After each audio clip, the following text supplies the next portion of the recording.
జిల్లా ఎమిగనూరులో మీ భూమి మీ హక్కు కార్యక్రమంలో పాల్గొన్న సీఎం చంద్రబాబు నాయుడు తిరుమల లడ్డుపై సంచలన వ్యాఖ్యలు చేశారు. గత ప్రభుత్వ హయాంలో బాత్రూమ్ క్లీన్ చేసే కెమికల్స్ తో తిరుమల లడ్డును తయారు చేశారని మండిపడ్డారు. జంతువుల కొవ్వును కూడా ఉపయోగించారని ఆయన తీవ్రంగా మండిపడ్డారు. పవిత్రమైన శ్రీవారి ప్రసాదాన్ని అపవిత్రం చేయడం క్షమించరాని నేరమని, దీనికి కారకులైన వారిని వదిలిపెట్టే ప్రసక్తే లేదని ఈ సందర్భంగా సీఎం స్పష్టం చేశారు. వైసీపీ నేత జోగి రమేష్ కుటుంబాన్ని మాజీ సీఎం వైసీపీ అధినేత జగన్ విమర్శించారు. ఇటీవల టీడీపీ కార్యకర్తలు ఆయన ఇంటిపై దాడి చేయడంతో జగన్ స్వయంగా వెళ్లి పరిశీలించారు. అనంతరం మీడియాతో మాట్లాడిన జగన్, చంద్రబాబు హయాంలోనే తిరుమలనే ఈ కల్తీ జరిగిందని అన్నారు. సిబిఐ ఛార్జ్ షీట్ లోనే ఈ అంశాన్ని పొందుపరిచారని ఆధారాలను మీడియాకు చూపించారు. దేవుళ్లను ఎవరైనా అవమానిస్తే హిందువులు వ్యక్తిగతంగానే బాధపడతారు. ఎవరు చేసిన కర్మ వారి అనుభవిస్తారని భావిస్తారు. హిందువుల్లో ఈ ఉదాసీన వైఖరి మారాలి. కుల, ప్రాంత, భాష విభేదాలున్నా హిందూ ధర్మం ఒకటే. హిందూ ధర్మంపై దాడి జరిగితే హిందువులంతా గొంతెత్తాలి. మన ధర్మాన్ని మనమే రక్షించుకోవాలి. హిందూ ధర్మాన్ని కాపాడుకోవడం ఎవరికి వ్యతిరేకం కాదు అని పవన్ సంచలన ట్వీట్ చేశారు.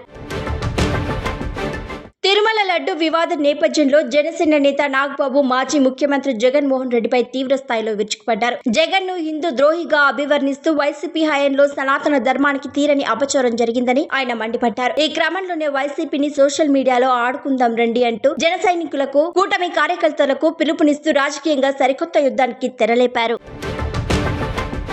కాళేశ్వరం ప్రాజెక్టు అవినీతి కేసులో కేసీఆర్, హరీష్ రావును ఫార్ములా ఈ కార్ రేసింగ్ లో కేసీఆర్ ను అరెస్టు చేయాలని తెలంగాణ ముఖ్యమంత్రి రేవంత్ రెడ్డి డిమాండ్ చేశారు. బీజేపీ, బీఆర్ఎస్ పార్టీలది ఫెవికాల్ బంధమని విమర్శించారు. బీఆర్ఎస్ అగ్ర నాయకులను అరెస్టు చేసిన తరువాతనే మున్సిపల్ ఎన్నికల్లో బీజేపీ నేతలు ఓట్లు అడగాలని డిమాండ్ చేశారు.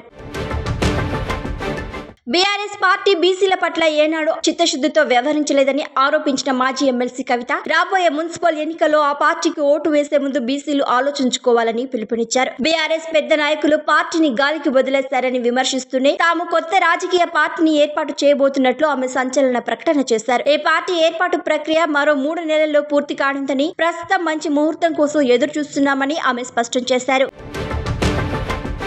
మద్రాస్ హైకోర్టులో నటుడు టీవీకే అధినేత విజయ్ కు చుక్కెదురైంది. ఆదాయ పన్ను శాఖ విధించిన పెనాల్టీకి వ్యతిరేకంగా హైకోర్టును ఆశ్రయించగా విచారించిన న్యాయస్థానం విజయ్ పిటిషన్ ను కొట్టేసింది. 2015-16 ఆర్థిక సంవత్సరానికి సంబంధించి విజయ్ 1.50 కోట్ల రూపాయల జరిమానా చెల్లించాలని ఐటీ శాఖ నోటీసులు ఇచ్చింది. దీనిపై 2022లో విజయ్ హైకోర్టును ఆశ్రయించారు. గత నెలలో తీర్పును రిజర్వ్ చేసిన హైకోర్టు ఇప్పుడు పిటిషన్ ను కొట్టివేస్తూ తీర్పునిచ్చింది.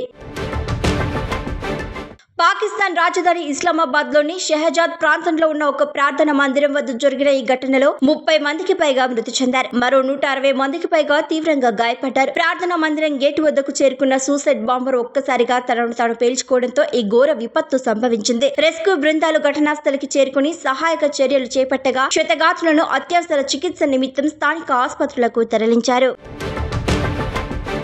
ఒమన్ వేదికగా ప్రారంభం కానున్న ఇరాన్, అమెరికా అణు చర్చలపై ప్రపంచవ్యాప్తంగా ఉత్కంఠ నెలకొన్న తరుణంలో white house press secretary Karoline leave it చేసిన వ్యాఖ్యలు కలకలం రేపుతున్నాయి. ఒకవేళ ఈ దౌత్యపరమైన చర్చలు విఫలమైతే తమ లక్ష్యాల సాధన కోసం అధ్యక్షుడు ట్రంప్ బల ప్రయోగానికి కూడా వెనుకడబోరని ఆమె స్పష్టమైన హెచ్చరికలు జారీ చేశారు. ఈ పరిణామం పశ్చిమాసియాలో మునుపెన్నడూ లేనంతగా యుద్ధ వాతావరణాన్ని మరియు ఉద్రిక్తతలను పెంచే అవకాశం కనిపిస్తోంది. జపాన్ మ్యాగజైన్ అనన్ బ్యాక్ కవర్ పై చోటు దక్కించుకున్న తొలి భారతీయ సోలో హీరోగా గ్లోబల్ స్టార్ ప్రభాస్ సరికొత్త చరిత్ర సృష్టించారు. బాహుబలి సినిమాతో జపాన్ లో భారీ ఫ్యాన్ బేస్ ను సంపాదించుకున్న ఆయన రామ్ చరణ్ మరియు ఎన్టీఆర్ తర్వాత ఈ ఘనత సాధించిన తదుపరి భారతీయ నటుడిగా నిలిచారు. ఈ నెల 10న విడుదల కానున్న ఈ మ్యాగజైన్ కవర్ పేజ్ ప్రస్తుతం సోషల్ మీడియాలో వైరల్ అవుతూ ప్రభాస్ అంతర్జాతీయ క్రేజ్ ను చాటి చెబుతోంది.